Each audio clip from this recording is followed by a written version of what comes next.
बिस्मिल्लाहिर्रहमानिर्रहीम, अस्सलाम वालेकुम। सो स्टूडेंट्स, आज हम लेकर आ रहे हैं states of matter and phase changes का लेक्चर नंबर 9। प्रीवियस लेक्चर में हमने एलिमेंट्स, कंपाउंड और मिक्सचर के टॉपिक में से हमने आर्टिकल एलिमेंट्स को डिस्कस किया था और आज का हमारा जो आर्टिकल है वो है आपके पास कंपाउंड। सो स्टूडेंट्स, चलते हैं हम अपने लेक्चर की तरफ। तो कंपाउंड हमारे पास बेसिकली क्या है? कंपाउंड हमारे पास लिखा हुआ है, it is a pure substance, it is made up of two or more different chemically elements which combined in a fixed ratio. When elements come together, they react with each other and form chemical bonds that are not easy to break. So students, ये हमारे पास है definition है compound की। अब अगर इस definition पर गौर करें तो यहाँ पर लिखा हुआ है, it is a pure substance. Students, previous lecture में भी मैंने डिस्कस किया था कि हमारे पास जो मैटर है, यानी anything that has mass and occupy space is called matter. अब मैटर को बेसिकली दो पार्ट्स में डिवाइड किया गया है। एक आपके पास है मैटर की इम्प्योर फॉर्म और एक आपके पास है मैटर की प्योर फॉर्म। एक आपके पास है इम्प्योर फॉर्म और दूसरी आपके पास है मैटर की प्योर फॉर्म। ये दोनों हमारे पास क्या है? मैटर की डिफरेंट कंडीशन है। सो स्टूडेंट्स, इम्प्योर फॉर्म में हमने डिस्कस किया था कि इम्प्योर फॉर्म में हमारे पास आता है मिक्सचर, यानी आपके पास मिक्सचर जो है वो मैटर की इम्प्योर फॉर्म है, जबकि प्योर फॉर्म में हमारे पास दो सब्सटेंसेस आते हैं। प्योर फॉर्म में हमारे पास आता है सब्सटेंस। प्योर फॉर्म में आपके पास क्या जाता है? सब्सटेंस, यानी सब्सटेंस जो आपके पास है वो मैटर की प्योर फॉर्म है। अब इसी सब्सटेंस को मज़ीद दो पार्ट्स में डिवाइड किया गया है। एक आपके पास है एलिमेंट और दूसरी आपके पास है compound. Elements and compound. So students, element को हम बहुत ही डिटेल के साथ पहले ही डिस्कस कर चुके हैं। तो आज आपके पास जो है कंपाउंड। अब इसी कंपाउंड का लिखा हुआ है कि it is a pure substance, यानी कंपाउंड आपके पास क्या है? सब्सटेंस है, यानी कि मैटर की आपके पास प्योर फॉर्म है। इसको हम क्या नाम देते हैं? कंपाउंड का नाम देते हैं। नेक्स्ट लिखा हुआ है, it is made up of two or more different chemically elements which combine in a fix ratio. Students, ये लाइन बहुत इंपॉर्टेंट है। अगर इस पर गौर करें तो लिखा हुआ है कि ये हमारे पास किस तरह से मिलता है कि जब आपके पास to or more than two elements और आपके पास क्या हो? डिफरेंट एलिमेंट्स हो, जब वो केमिकली कंबाइन करते हैं उसके नतीजे में हमारे पास क्या बनता है? कंपाउंड बनता है। यानी एग्जांपल के तौर पर अगर मैं कहूँ, मेरे पास आपके पास एग्जांपल है वाटर। अब वाटर आपके पास एक कंपाउंड है जिसका हमारे पास फार्मूला होता है H2O। H2O। अब अगर इस फार्मूले पर आप थोड़ा सा गौर करें तो यहाँ पर हमारे पास क्या है कि टू टाइप्स के आपके पास क्या है? एलिमेंट्स हैं। ठीक है, यानी हमारे पास यहाँ पर अगर टाइप्स ऑफ एलिमेंट्स की बात करें वाटर में, तो वो हमारे पास कितनी है? टू टाइप्स है। एक आपके पास है हाइड्रोजन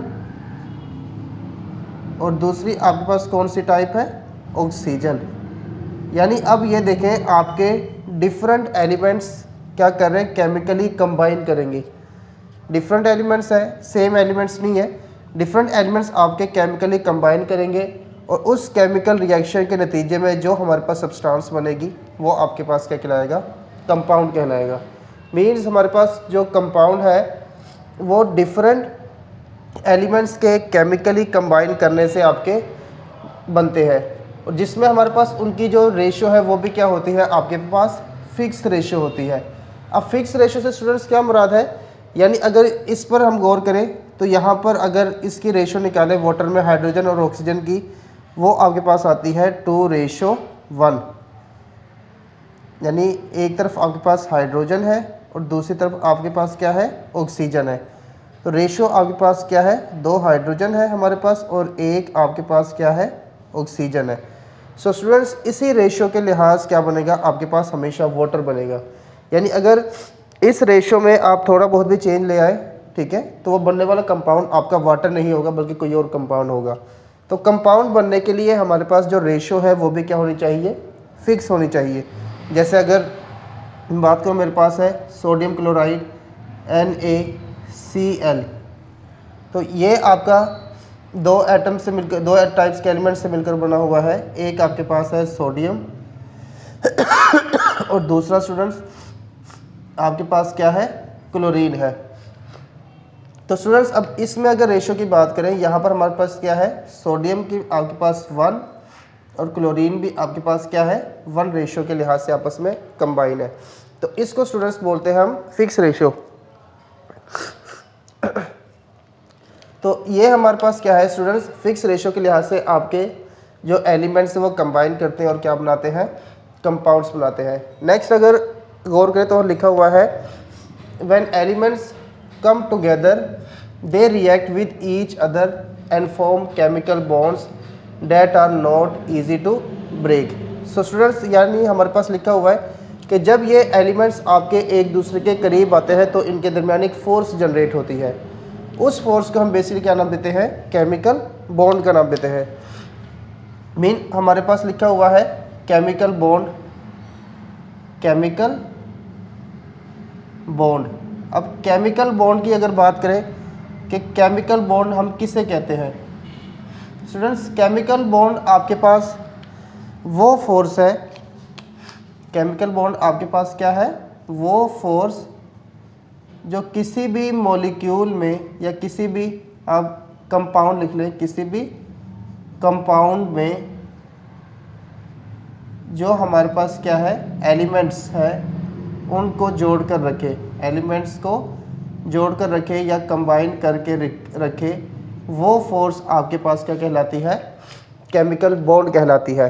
तो स्टूडेंट्स जब भी हमारे पास एलिमेंट्स एक दूसरे के करीब आते हैं, जैसे अगर फर्स्ट केस की बात करूँ, ये आपके पास है सोडियम और क्लोरीन से मिलकर बना हुआ है, तो इसमें हमारे पास क्या है, एक आपके पास सोडियम है और दूसरा आपके पास क्या है, क्लोरीन है। तो जब ये एक दूसरे के करीब आएंगे तो ये इनके दरमियान हमारे पास एक फोर्स जनरेट होगी और वो फोर्स आपके पास क्या कहलाती है, केमिकल बॉन्ड कहलाती है, केमिकल बॉन्ड कहलाती है। तो जब ये फोर्स जनरेट होगी, आपके जो एटम है वो एक दूसरे के साथ क्या करेंगे, कंबाइन करेंगे और हमारे पास क्या बनेगा, आपके पास कंपाउंड बनेगा। सो स्टूडेंट्स नेक्स्ट हमारे पास अब लिखा हुआ है टाइप्स ऑफ कंपाउंड्स। स्टूडेंट्स हमारे पास डिफरेंट टाइप्स के पास कंपाउंड्स होते हैं। अब यहाँ पर लिखा हुआ है टाइप्स ऑफ कंपाउंड्स में कि कंपाउंड्स में भी molecular, ionic, intermetallic and coordination complexes. Students अगर यहाँ पर टाइप्स की बात करें तो लिखा हुआ है कि आपके जो कंपाउंड्स हैं यहाँ पर मॉलिक्यूलर भी हो सकते हैं, मॉलिक्यूलर हो सकते हैं, इसके अलावा आपके आयनिक हो सकते हैं, फिर इंटरमेटेलिक हो सकते हैं, इंटरमेटेलिक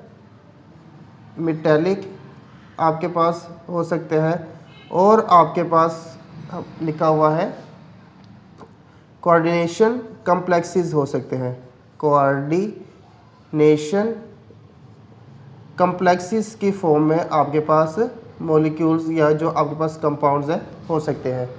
स्टूडेंट्स ये हमारे पास टाइप्स है आपके पास मॉलिक्यूल्स की। अब इसमें हमारे पास ये बेसिकली जो टाइप्स है ये आपकी आ जाती है बेसिकली बॉन्ड के लिहाज से, यानी उनमें हमारे पास फोर्स किस तरह से है। मॉलिक्यूलर की बात करें कि मॉलिक्यूलर हमारे पास कंपाउंड तब होंगे जब आपके पास जो कंपाउंड है दो नॉन मेटल्स के दरमियान आपके पास क्या हो, बने। यानी जब भी हमारे पास नॉन मेटल्स आपके कंबाइन करते हैं तब आपके पास कौन से कंपाउंड्स बनते हैं, मॉलिक्यूलर कंपाउंड्स बनते हैं। यानी कम से कम दो नॉन मेटल्स के जुड़ने से जो आपके पास कंपाउंड बनता है वो आपके पास कौन सा होता है, मॉलिक्यूलर होता है। और इसमें हमारे पास क्या है कि दो नॉन मेटल किस तरह से आपस में बॉन्ड बनाते हैं। एक और याद रखिएगा कि ये हमेशा इलेक्ट्रॉन की शेयरिंग से आपस में क्या करते हैं, बॉन्ड बनाते हैं। यानी नॉन मेटल्स के दरमियान हमेशा जो बॉन्ड बनता है वो बेसिकली इलेक्ट्रॉन्स की शेयरिंग से बनता है। तो ऐसे कंपाउंड स्टूडेंट्स हमारे पास क्या कहलाते हैं, मॉलिक्यूलर कहलाते हैं। जबकि नेक्स्ट लिखा हुआ है आपके पास आयोनिक। अब आयोनिक बेसिकली हम बोलते हैं चार्ज को। जब भी हमेशा बॉन्ड हमारे पास मेटल और नॉन मेटल के दरमियान हमारे पास जो बॉन्ड बनता है वो आपके पास बॉन्ड बनता है आपका आयोनिक बॉन्ड। और ऐसा बॉन्ड आपका बनता है कंप्लीट ट्रांसफ़र ऑफ इलेक्ट्रॉन से। यानी जो आपके पास आयोनिक कंपाउंड्स होते हैं वो हमेशा मेटल्स और नॉन मेटल्स के दरमियान बनता है, और उसमें हमारे पास क्या होती है, इलेक्ट्रॉन्स की कंप्लीट ट्रांसफ़र होती है, जिसमें एक जो मेटल है वो इलेक्ट्रॉन को डोनेट करता है, जिसकी वजह से उस पर चार्ज क्या आता है, पॉजिटिव।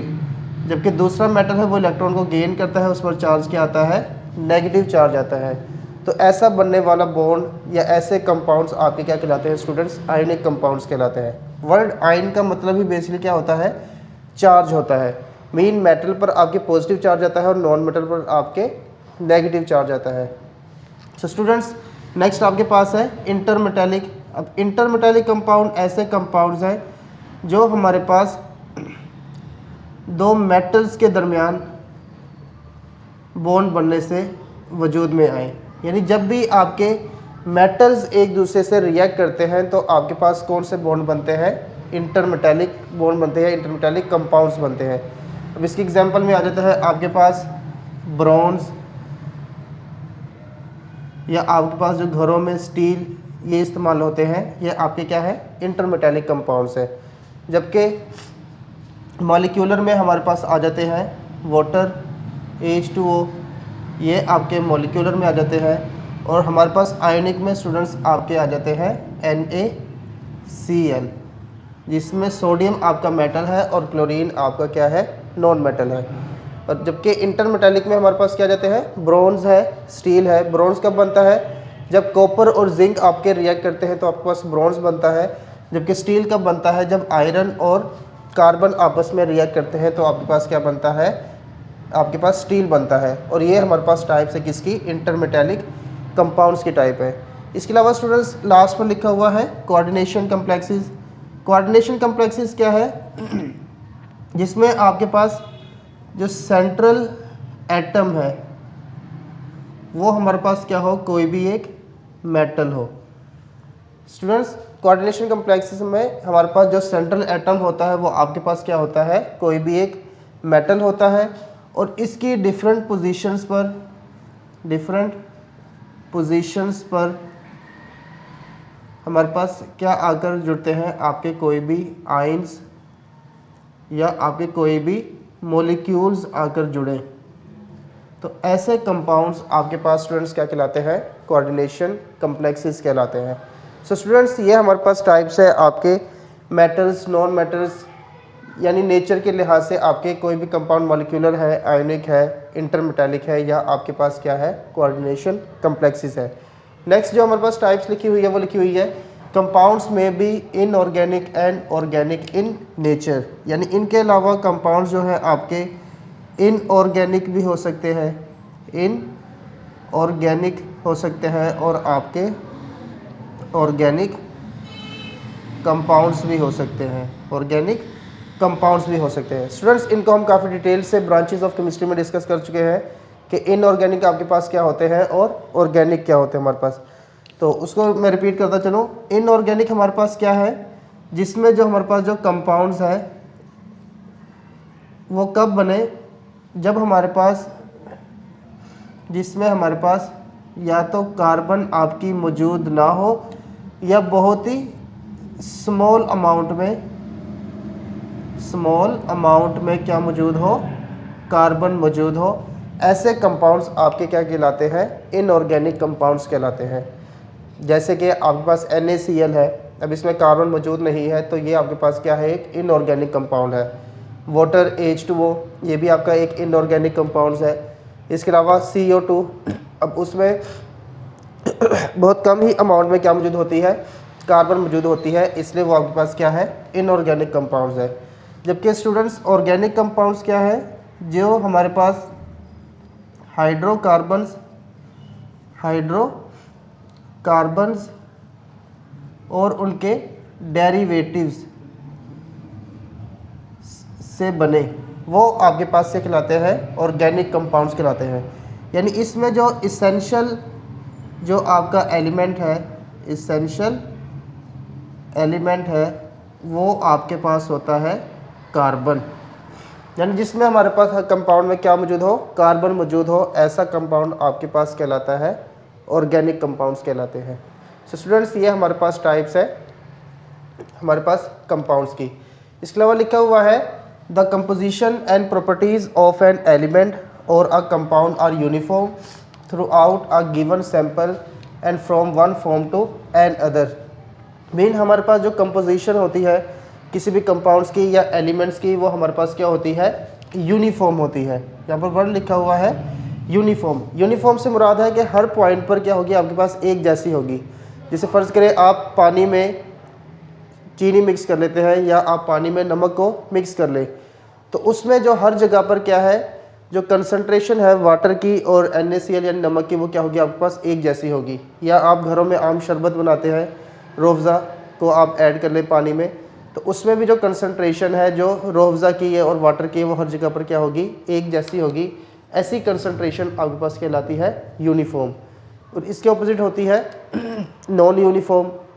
जैसे आप पानी में आप रेत को या मिट्टी को ऐड कर देते हैं, तो जो सैंड है या मिट्टी है वो पानी के नीचे बैठ जाती है, तो उसमें जो कंपोजिशन है वो यूनिफॉर्म नहीं है, बल्कि क्या है, नॉन यूनिफॉर्म है।